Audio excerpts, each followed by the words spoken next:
issues coolly unpacked. So Cooley News.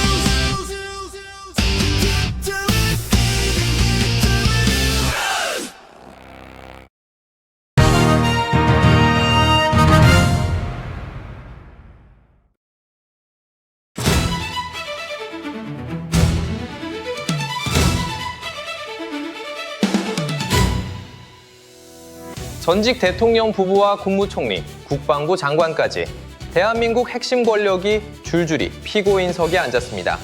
징역 5년 선고라는 서막을 지나 이제는 사형 구형이라는 정점을 향해 치닫는 11대 재판의 실체. 오늘 소크리 뉴스가 집중해보합니다. 대통령의 결단은 어디까지 통치행위로 보호받을 수 있습니까? 그리고 법치는 권력 앞에서 정말 평등하게 작동하고 있습니까? 대한민국의 민주주의와 사법정의의 운명을 가를 이 방대한 재판들의 핵심 쟁점과 관전 포인트, 지금 바로 시작합니다.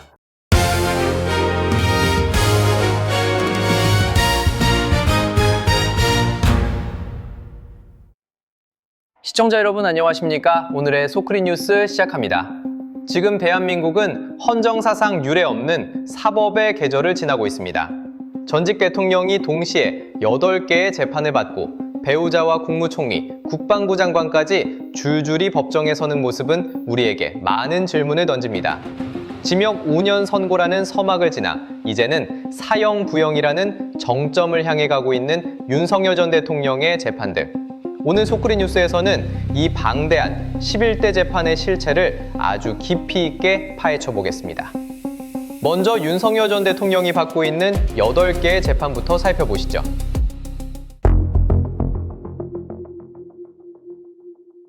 먼저 가장 파괴력이 큰 사건이죠.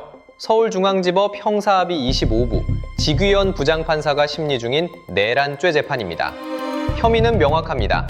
2024년 12월 비상계엄 선포가 단순한 정치적 행위가 아니라 군대를 동원해 국회와 헌법기관을 마비시키려 한 내란 수괴이자 내란 목적살인 미수라는 겁니다.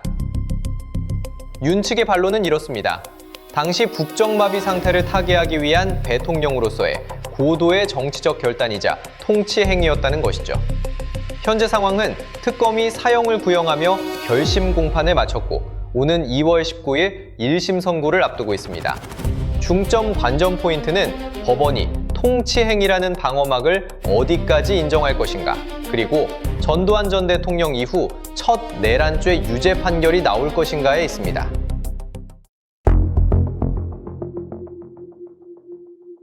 다음은 이미 1심 결과가 나온 사건입니다. 서울중앙지법 형사합의 35부 백대현 부장판사가 담당한 체포방해 및 공문서 위조 재판입니다. 계엄 당시 자신을 체포하려던 수사관들을 경호처 인력으로 막아 세운 직권남용 혐의, 그리고 계엄 선포 서류를 사후에 꾸민 공문서 위조 혐의입니다. 윤 측은 대통령 경호는 법적 의무이며 문서는 행정적 미비일 뿐이라 주장했지만 재판부는 지난 16일 징역 5년의 실형을 선고했습니다. 법치주의를 파괴했다는 매서운 질타가 쏟아졌는데요. 앞으로 항소심에서 1심의 유죄 논리가 그대로 유지될지가 핵심입니다. 세 번째는 정치적 기반을 흔들고 있는 사건, 창원지법 형사 4부 김인택 부장판사가 맡은 명태균 게이트입니다. 대선 당시 명태균 씨로부터 81차례의 여론조사를 무상으로 제공받고 그 대가로 김영선 전 의원의 공천에 개입했다는 정치자금법 위반 혐의입니다. 윤 측은 명 씨는 단순한 조언자였을 뿐 공천 지시는 없었다고 반박합니다. 하지만 녹취록이라는 강력한 증거가 쏟아지고 있죠. 중점 사항은 대가성 입증입니다. 여론조사와 공천 사이의 연결고리가 법적으로 인정된다면 이는 대선 자체의 정당성 문제로 번질 수 있습니다. 네 번째는 서울중앙지법 형사합의 27부 우인성 부장판사가 담당하는 최상병 수사 외압 사건입니다. 해병대 수사단의 결과를 보고받으며 경로에 사단장을 빼라고 지시했다는 직권남용 혐의입니다. 윤 측은 국군 통수권자로서의 정당한 지휘권 행사라고 맞서고 있습니다. 현재 공수처의 수사 기록과 대통령실 통화 기록이 핵심 증거로 다퉈지고 있는데요. 대통령의 경로가 단순한 감정 표현인지 아니면 수사기관의 독립성을 침해한 구체적 지시였는지를 법원이 어떻게 해석할지가 관건입니다. Keep it cool, keep it real, you're it so coolly news. 다섯 번째는 서울중앙지법 형사합의 22부 조형우 부장판사가 맡은 이종섭 도피조력 재판입니다. 최상병 사건의 핵심 피의자인 이종섭 전 장관을 호주 대사로 임명해 출국시킨 범인 도피죄 혐의입니다. 윤 측은 정당한 외교적 인사발령이었다고 주장하지만 수사 중인 피의자를 내보냈다는 점에서 사법방해 논란이 큽니다. 인사권이라는 무소불위의 권력이 사법 시스템을 무력화하는 도구로 쓰였는지가 이 재판의 핵심 질문입니다.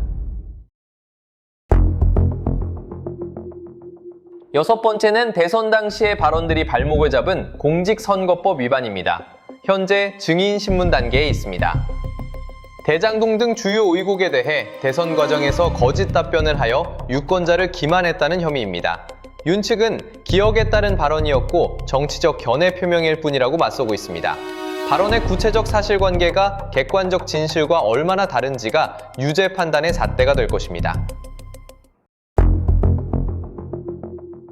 일곱 번째는 안보와 직결된 평양 무인기 재판입니다.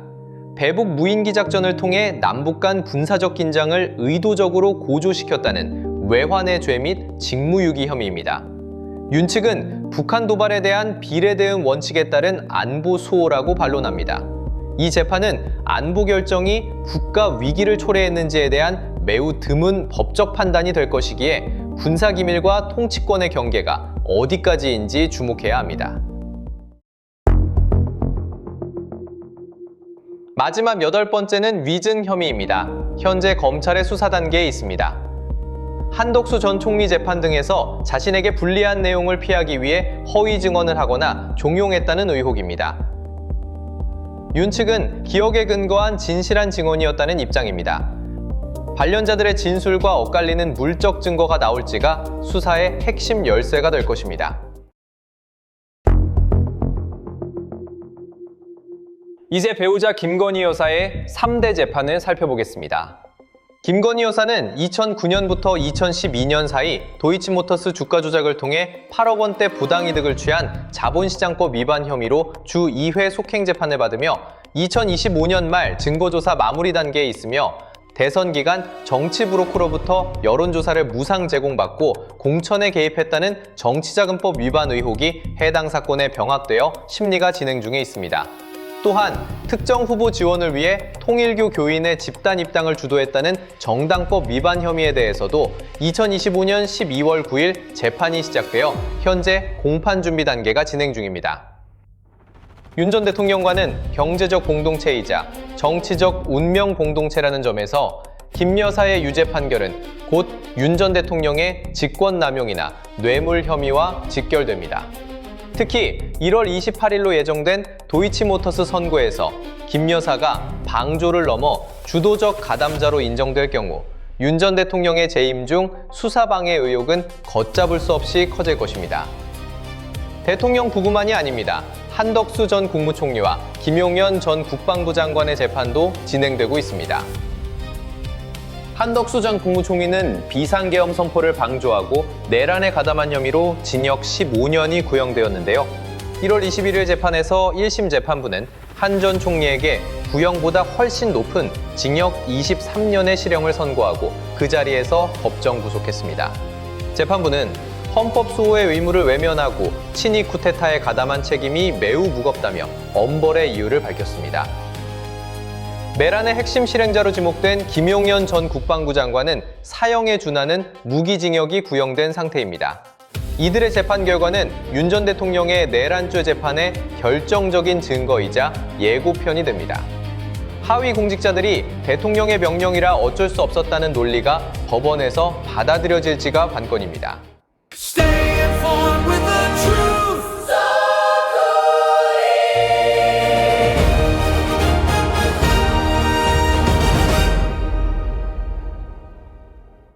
시청자 여러분, 오늘 정리해드린 이 수많은 재판들, 이는 단순히 과거의 잘못을 캐는 과정이 아닙니다.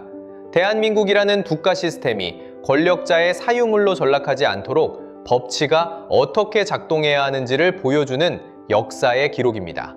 다가오는 2월 19일 내란죄 선고는 우리 민주주의의 수준을 결정할 것입니다. 여러분은 어떤 판결이 정의롭다고 생각하시나요? 오늘 준비한 소식이 도움이 되셨다면 구독과 좋아요 부탁드립니다. 댓글을 통해 여러분의 의견을 들려주세요. 시청해주셔서 감사합니다. 지금까지 소쿠리 뉴스였습니다. Stay cool, stay firm.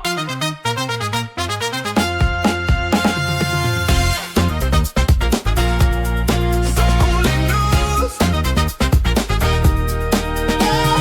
Yeah. 본 콘텐츠는 AI 기술을 활용한 기초자료 조사와 소쿠리만의 감각적인 편집으로 제작되었습니다. 본 콘텐츠에 사용된 이미지는 시청자의 이해를 돕기 위해 사실에 근거하여 AI 도구를 이용해 생성하였습니다.